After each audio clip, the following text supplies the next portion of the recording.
Okay, this is Orlando Wilson, and in this video I want to answer a question somebody sent me about restaurants and where to sit in restaurants, etc, etc. Basic bodyguard stuff.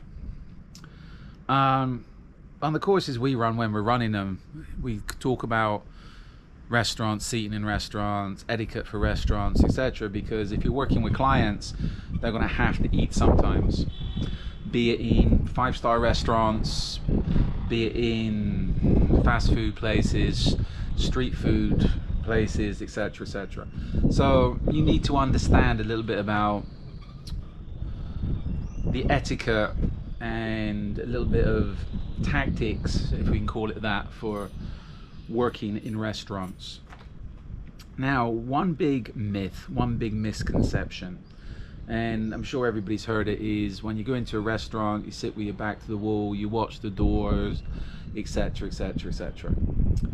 You know what, that's cool, but when people start talking that stuff to me, when I hear that stuff these days, it's like, okay, another Walter Mitty has been watching too many YouTube videos by tactical influencers that have no fucking clue about reality. One of the issues, especially with top restaurants, is getting seating. If we're talking about top rated restaurants and popular restaurants where clients might want to go, you have to get the seating, you have to reserve the seating, and a lot of places can be reserved months in advance. So unless you know somebody at the restaurant, you're not going to get a decent seat. Are you going to be able to go in and pick and choose and say, I want this, I want that, no, forget it. Only once, and this was in Eastern Europe in the 90s, have I been with somebody and we went into a restaurant and they chose what table they wanted, and the people at the table got up and moved tables for this person. I'm sure those people that moved, they had their dinner paid for, and if they wanted extra drinks, I'm sure they got everything they wanted on the people I was with. But again, they were very influential people. These days, most people, you're not going to have that much influence. Basics for restaurants: always try and do in advance. I'm generally working, if I'm with clients, I'm out in advance. So if I know the clients, we're going to be going eating places, etc, I'll scout out in the area a few restaurants, go take a look and see if they're okay. I don't go, these days, I don't go that much into detail on things. If necessary, if, again, you have to work to the threat level, you have to work to the client's requirements, etc. Where time allows, where budget allows, yeah, go to the restaurant, check out the restaurant, etc. Speak to the staff, go have a drink, etc. before you make any reservations. When you go and speak to the staff, always this is where etiquette comes in, be nice, be polite, etc. Now, a lot of restaurants, if they don't think you're going to spend much money, they're not going to give you a decent table. So make it clear, if you're traveling with a client, understand the client's budget and what they're going to be spending. If they're going to a restaurant, they're going to be spending money, let the restaurant know, okay, a group's coming, they're going to spend X, most probably X amount. That way it helps you to get a good table. When you make a reservation, if you go in advance and you can choose a decent table, okay, you might want a tactical table. You might want one that screams, this is the best security location, it's at the back, we're near the exits, what the security books say. But you know what? If there's entertainment involved, the chances are the client's going to want to be at the front to see the entertainment. If the restaurant has a nice view, the clients are not going to be wanting to be sat in the back near the fire escape. They're going to want to be sat on a balcony enjoying the view. So all your tactical stuff's going to go out the window.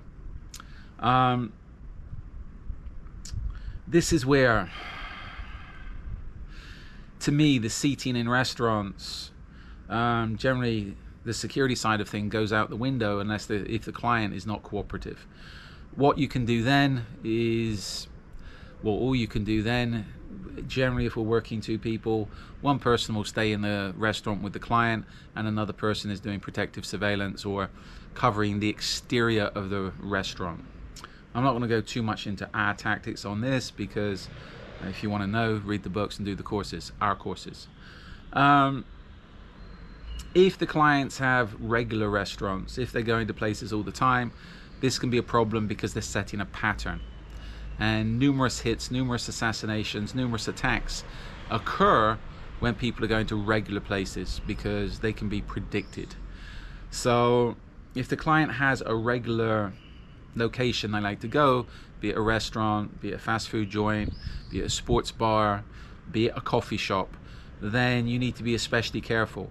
This is where you should understand the location. You should have your evacuation points worked out, etc., etc. You should know the surveillance points, you should know the choke points, and you should be constantly looking for anything that's out of the ordinary. It also helps always to have a good rapport with the staff. This is where, when you're dealing with restaurant staff, same as restaurant staff, hotel staff, if you go in being an arrogant asshole, the tough guy, chances are you're not going to get too much help from him. If you go in, be nice, polite, and where services are provided, you tip, you pay, you look after people, then those people can help you. And this can be part of your security program, where if they know you're working with somebody,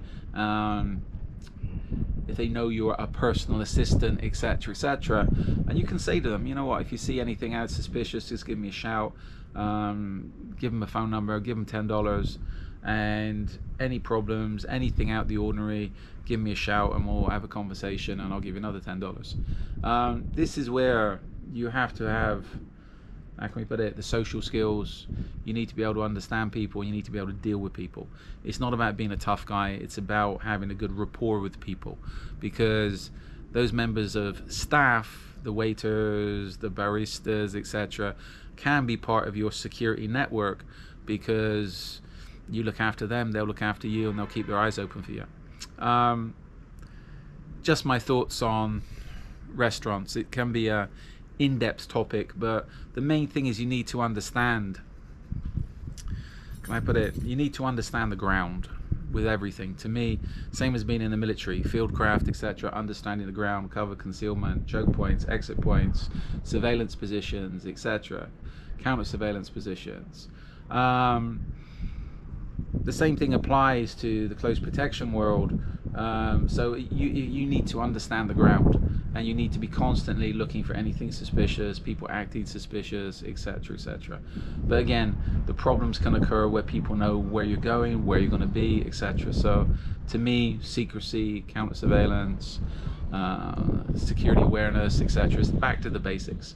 But as far as the seating in restaurants, where's the best place, you know what, you can choose the best place, the most secure place in the restaurant, and the clients will generally say, nope, we want to sit somewhere else because we want a better view, we want this, we want that, we want something else. So this is where you have to be flexible in your security plan, and that's it. You need to understand how to adapt to the situation.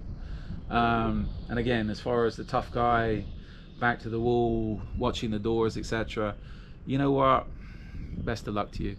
But I'd be more cautious and more suspicious of the people sat near the doors, being over observant, ready to leave very, very quickly. To me, they're the wise people, not the people with their back to the walls being over observant and drawing attention to themselves. Anyway, just my opinion on what can be a very detailed topic, and I don't have time to go into details here. Anyway, in the meantime, be good, stay safe, stay out of trouble, and we have an array of books. I have an array of books up on Amazon that talk about various aspects of the close protection, security business, etc., including meetings and restaurants. There's articles up on my blog, Truth Only Has a Few Friends, that talk about high-risk meetings, etc., and that's relevant to restaurant drills. In the meantime, follow me along. I like LinkedIn these days, and we're up on X. We have stuff up on Instagram and YouTube, but they're more backup channels than anything else. We're not too keen on them. They're a little bit too woke for us. So in the meantime, be good, stay safe, stay out of trouble, and if you've got any relevant questions, feel free to reach out.